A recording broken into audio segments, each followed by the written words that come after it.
जबरदस्ती किया सूटा से मुलाकात किए और उसको लड़की जो है अपने सोनापुर शीश महल लाइक उसका लड़की है।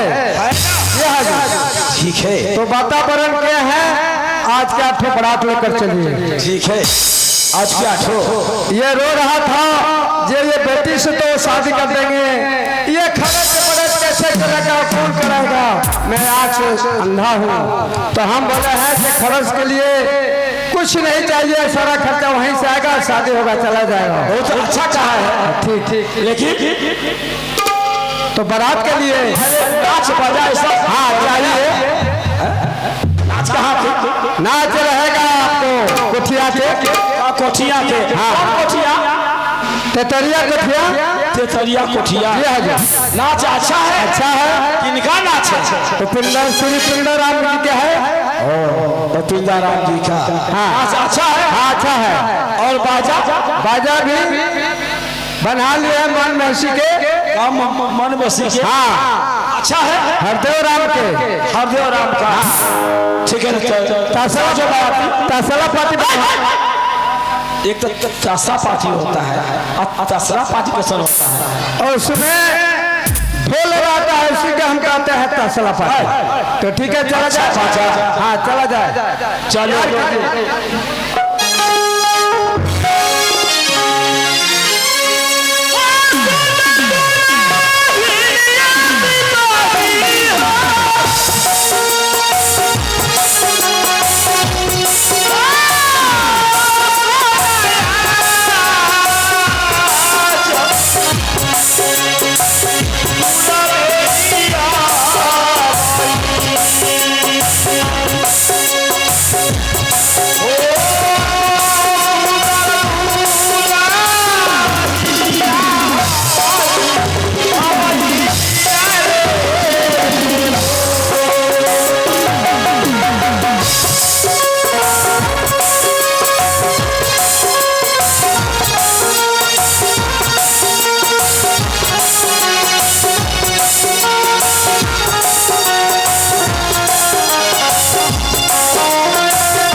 दुल्हा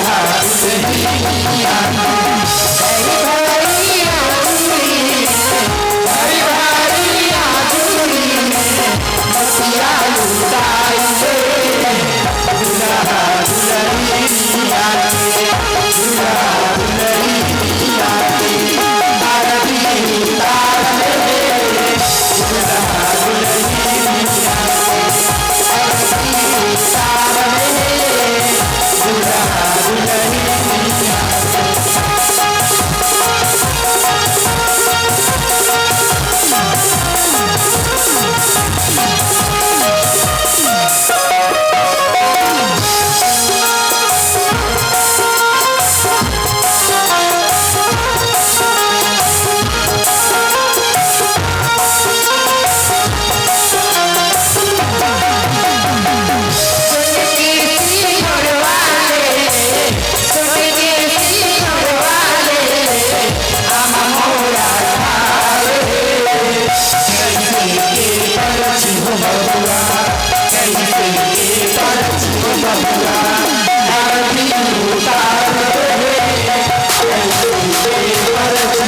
खुश होकर निकाल दिए 21 रुपए के नोट मेरी पार्टी की तरफ से धन्यवाद करती हूँ।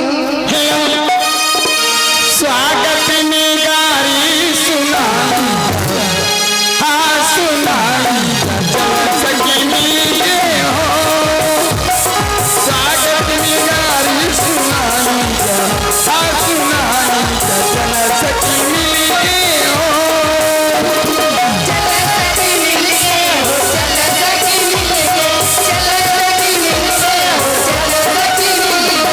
स्वागत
शादी कराने के लिए सही बात है।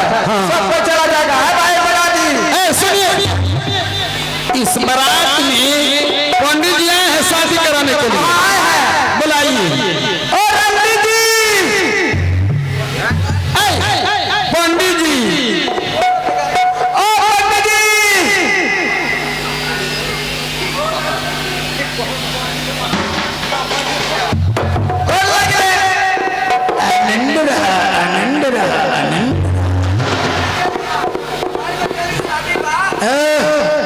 सुनो काहे खोतीरा बोलौला बोलावल गेला के शादी बा शादी। एक बोले पंडित जी अखंड सौभाग्यवती भव। महाराज जी पाँव लगता नहीं। खुश रह खुश रह। पंडित जी महाराज ए बचिया खुश रह। पंडित जी के जरा सुत रहा। अरे खुश रह तनी हमरा पंजरा में सुत रहा। अरे बाप रे अब तो पंडित आइले बन जाई तो कौन बेजाय बका है ना सुनू एकरे में कुछ होता है महाराज। भविष्य देखता मैंने ढोड़ी में भविष्य दिखा रहा है। वही में भविष्य पूरा दुनिया वही में उहे देखता कि यहाँ भविष्य लिखा रहा है। रेखा यहाँ लिखा मरद लोग के नहीं मिला माने ऐसा ऐसा मेहरारू ढोड़िए में भविष्य अच्छा लगन कम बा। हाँ लगन चरचरा गल बा। जल्दी रहो आप पूछ लिया जोगाड़ उगाड़ कहले अब काहे लालनी के बोलौनी काला का काम जी। काम बा शादी के विधि करावे के बा। शादी के विधि करावे बा तो सुनी ना कटहर के पाता केरा के डफाउल आ गंगा जी के बालू मंगल बने की ना ये का होता ही हो। कटहर के पाता आ गंगा जी के बालू का होई रहुएन कोना विधि में लगेला। ए महाराज रहुएन कोनी सुखे के काम माथा चाटे बोलो ई धंधा लागल है। शादी बा शादी बियाह न कहू महाराज। शादी या बियाह दुगो भई। अच्छा हाँ मान के चल बियाह है। बियाह हाँ तो वही में चले के वही में चले के बाद पतरा ले लिया पतरा प्राइवेट पॉकेट में रख ले बनी। अच्छा तई पछाड़ी में बात फसाए चोर चाहिए आजकल चोरी में भेटाला तो पॉकेट तलाश पीछे थोड़ी तलाशी है सो ऐसे पतरा पिछारू पहुंचल रहे। चली लेट मत करी चली चली जल्दी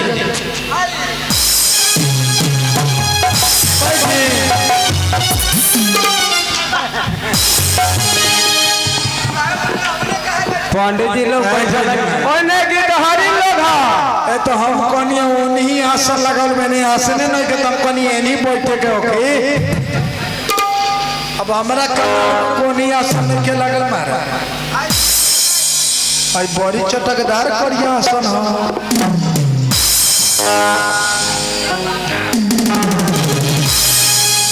काओ महाराज जी और सुनता जी धोती नार लगा तो अपना घर वाली के सरिया पहन के चलैनी है। धोतिया देवेला तो चिहाक फट जाला। अच्छा अब विदैया में जो गौरी गणेश के पूजा में सरिया मिलेला ना हाँ वो पोलिस्टर के झाग रहेला त न जल्दी फाट रहे। यही से एकरे के पहन एकरे के पहन के गुजर करे के माने खूब टालने रहल सब एकदम टाइट रही। हां त बैठी सफा टाइट लगा के टाइट महाराज जी ओलंग त पीली मुतले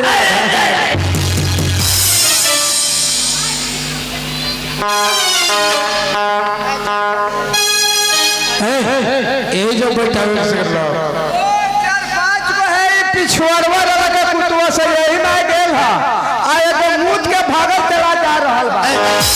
इसको सुन करके दूसरा जगह बिठा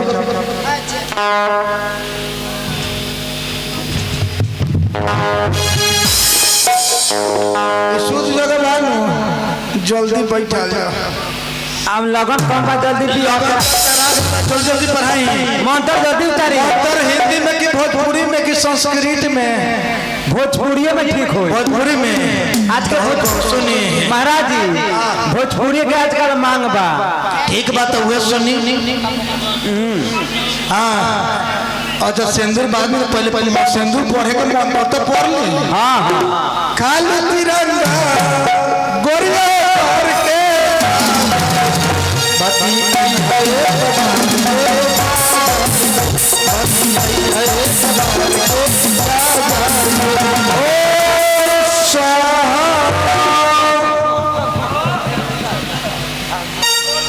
ए महाराज भोजपुरी में नया पतरा में निकलल बा 2023 वाला बा।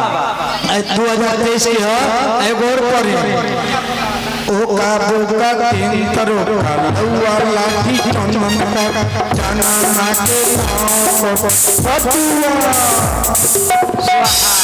लइका हो गल फटुआ लइका हो गल फटुआ भैया मंत्र बा।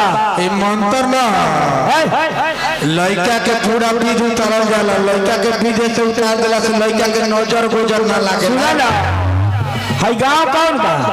हई हाँ धूमनगर। इतना ना मार मारी ढूंढावत पैरा ना मिली। रउआ जानकारी नहीं कि हमर जजमान का यही जाके बा। एको गो जजमान के टुसका दे तो सब ऊंचा बिया ही यही जा हो गई। क्वालिटी के भाला हो को हम कहलिए सेनू पढ़ेला। अच्छा सेनूर पढ़ दी चली हो तनी अब सेनूर पर अगर टाइम नहीं के से जल्दी जल्दी हो। हाँ जल्दी रहे। एकदम सेनूर प्राणायाम लगे लड़का के लड़की से बियाह करम तब न करम तब तक पंडित जी के होखन तब ओ सेनूर धरम ओ सेनूर धरम बताओ चलो ई तो हमरे से बियाह कर ले। हमें ना कहली ए छोटा बा हमरा से बियाह कर लो। हमें कहली है हमरा से बियाह करे से तोरा कुछ हो अपने वाली से धरेला। ए भाई ई टाट के घर एमे तनिको हचका लगावे तो सारा मेवार छोड़ जाई। भीत के घर नहीं के तोरा भीत के अच्छा से अपने कहली कि सेंदूर धर। तो सिंदूर लड़की के मांग में धरे के चाहिए। लड़की के नाम थैली है तो हमारा बुझाए कि पंडित जी कहला कि हमरे माथा में धरला तो माथा में धर देली। अच्छा सुनो देखो ई उसर खेत बा बुझलो एकरा कतनो जोतबो करबो में फसल ना पकड़े। फसल पकड़े चाहे ना पकड़े। सुना ना ए बियाह के लौटा तो फसले न पकड़ी तो क्या करे बियाह के। ओह अब तो बियाह हो गया। बियाह लौटा दो एकरा के लौटा दो। हम कैसे लौटाओ। ए पंडित जी सुनी ना भूत चुप से लेकर मांग में सिंदूर धइए दे तब जाई कम से कम चौठारियों पूरा के चल। देखे हो अरे एको धक्का के नेवार हम से बर्दाश्त हो जाए। चौठारी कहां से फूक हम तो दांत चियार दे ले जाई तो रात को ई मालूम में साला खखुआ लो काका तोरी हमरा से बर्दाश्त ना हो। सुना ई बिया लौटा ला ए लौटा लो। जाई ना बड़ी एगो त नसीब से शादी होखेला। ठीक है कोई तो अरे वाह भूल चूक से होगे तेरे शादी तेर फार करता तारा मर्दाना से छुट्टी छुट्टी हो गई पजरा में तुम्हें चलना है। शादी रहुआ पहनिया हम कैसे जाएंगे सब। हाँ बात सही बात। शादी लौटा लो शादी लौटा लो। मौके पड़े बिया फेर में की करे बिया फेर में की धोख बिया फेर में जल्दी फेर ए बिया कोई फिरता है जल्दी फेर में की जल्दी से बेटा बिया फिरा चल हम तो पढ़ता नहीं मौके से ओ बिया फिरा तो बिया फेरा तारे के फेर ठिकाता रे ऊपर से नीचे उतार ओ सिंदूर में बताऊंगी बिया उतराऊंगी काका के घर उतर जाऊंगी। बाप रे बाप यहाँ से जल्दी जल्दी भागे को हाय सिंदूर लेके अच्छा लड़की के मांग में टिक दिया। अब ध्यान से इन्होंने मत टिके तो कुमार लड़की पदेरा में खड़ा है। ओ सिंदूर दिगंतम लड़की के मांग भरंतम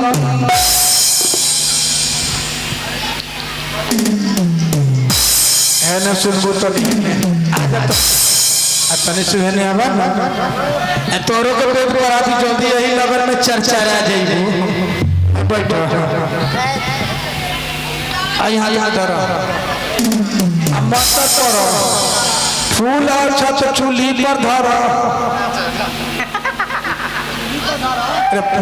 फूल और छत चूल्ही पर धरो आपन भतार के छोड़ के पंडित जी से कॉल सुने ना आपन खराब बनी सुनी ना नहीं अब अरे वो बेटी की शादी हो गई और कन्यादान के नेग पूरा कर दी अपना बेटी के हाथ राजा साहब के हाथ में दे के कन्यादान के नेग पूरा करी जल्दी से हाथ में धरा दी शादी हो जाओ अब भाई देख अरे तोरा बुझा तो कोई थे तो करिए हाथ में हाथ धरावे अरे हमार हाथ हो जा तो हमरा सूरदास के हमरा लौकोई में केकर हाथ केने तो जल्दी हाथ छोड़ा तो हमरे के लिए चल जाई ओ पंडित जी बात को हमरा से भूल चूक हो गए अब हम तक कुछ ना कर सकीले तो एगो काम करू ना का तबे जब तक लिए जाऊ ना ये सुरबो बड़ा खचर बा ये बदलाई तो हमरे के खाली तो अपना पिया हम चल जाए अरे वो कहे कि नहीं लड़की के हाथ धरावेला कहतन कि कन्यादान के में तो कन्या है क्या रे और संजय जी महाराज से भेंट हो गइल बा साफा हमरा ठीक बा पंडित जी लड़की के हाथ में धराओ धराओ धराओ पर छूल आशीर्वाद ले लो जुग जुग रहैया तू जो रहैया तू तो फलैया भगवान करे तो 6 महीना में 4 गो बच्चा जन्म ये गलती आशीर्वाद हेलो हेलो आ दक्षिणा मनियालो से भेज दिया पे फोन चलाई ले तनी तनी चलाई ने तब पे फोन पर चला जाए कि लड़का खाता में लिखा जाए बाबुल दे दो दुआ